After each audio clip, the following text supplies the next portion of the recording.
नमस्कार, स्वागत है आपका GNE न्यूज में। मैं हूं आपके साथ शालिनी। आइए बढ़ते हैं आज की बड़ी खबर की ओर।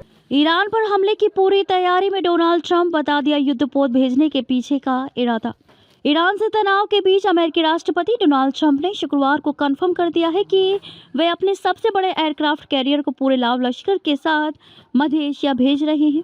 अमेरिका और ईरान के बीच वार्ता जरूर चल रही है, लेकिन परमाणु कार्यक्रम को लेकर तनाव कम नहीं हो रहा है। ऐसे में डोनाल्ड ट्रंप ने कई बार सैन्य कार्रवाई की धमकी दी है। अमेरिका के सबसे बड़े aircraft USS Gerald R Ford carrier को लेकर जब डोनाल्ड ट्रंप से सवाल किया गया तो उन्होंने कहा कि ये थोड़ी ही देर में रवाना होने वाला है। अगर ईरान के साथ समझौता नहीं होता है तो हमें इसकी ज़रूरत पड़ेगी। रिपोर्ट में ये भी कहा गया है कि गेराल्ड के साथ ही USS अब्राहम लिंकन शिप को भी रवाना किया गया है। ईरान में विरोध प्रदर्शन और फिर खामेनेई द्वारा प्रदर्शनकारियों के दमन को लेकर दोनों देशों में तनाव बढ़ गया है। अमेरिका ने कहा है कि अगर परमाणु कार्यक्रम को लेकर ईरान अमेरिका की बात नहीं मानता है तो गंभीर परिणाम भुगतने होंगे। गाइडेड मिसाइल से लैस USS अब्राहम लिंकन पहले से ही अरब सागर में मौजूद है। पहले ही सप्ताह ईरान के एक ड्रोन को इसी युद्धपोत पर से ही मार गिराया गया था।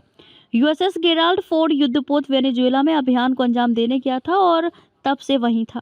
अब यहां से सीधे वे मध्य एशिया की ओर रवाना कर दिया गया है। आपको बता दें कि दोनों देशों ने पिछले सप्ताह ओमान में बातचीत की थी। इसके बाद डोनाल्ड ट्रंप ने कहा है कि अगर समझौता नहीं होता है तो परिणाम बहुत गंभीर होंगे।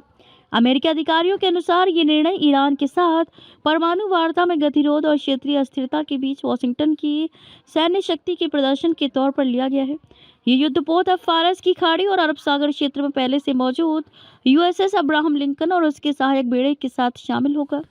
विशेषज्ञों का मानना है कि दो विमानवाहक पोतों की एक साथ मौजूदगी इस क्षेत्र में वाशिंगटन की नौसैनिक ताकत को अभूतपूर्व रूप से बढ़ा देगी, जिससे ईरान पर कूटनीतिक और सैन्य दोनों स्तरों पर दबाव बढ़ेगा।